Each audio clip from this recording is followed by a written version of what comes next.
নমস্কার বন্ধুরা, আমার একটা নিউ ব্লগে আপনাদেরকে স্বাগত জানাই। চলুন আজকের একটু মাতা রানীর পুজোর জন্য ফল কিনতে যাচ্ছি, ফুল কিনতে যাচ্ছি, তো আপনাদেরকেও একটু সাথে নিয়ে যাই। ওই যে আমার মা বিরাজমান হয়ে রয়েছে। চলুন, আজকে কর্তামশাই ঘরে আছে, সানডে ছুটি, তাই বললাম যে চলো একটু সাথে ওই বাজার কিনতে যাই। ও তো জানে না যে ফলের কিরকম কি দাম আছে। আজকে একটু ফলের দাম করি নিয়ে আসি যে কিরকম কি দাম না। ফল কেনা হয়ে গেল, তখন আর ভিডিওটা করা হয়নি। তো ফের ওখান থেকে আমরা ফুল কিনতে গেছি। ফুল কিনতে আমি একটু অনেক দূরেই যাই, কেন আমাদের যে ফুল দোকানটা আছে ওখানে আমার মার জন্য 9 দিনে 9 রকমের মালা দেয়।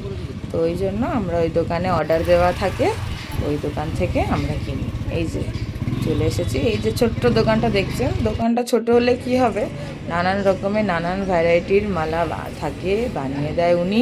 ওনাকে বলা থাকে 9 দিনে আমার মায়ের জন্য 9 রকমের মালা বানিয়ে দেবেন।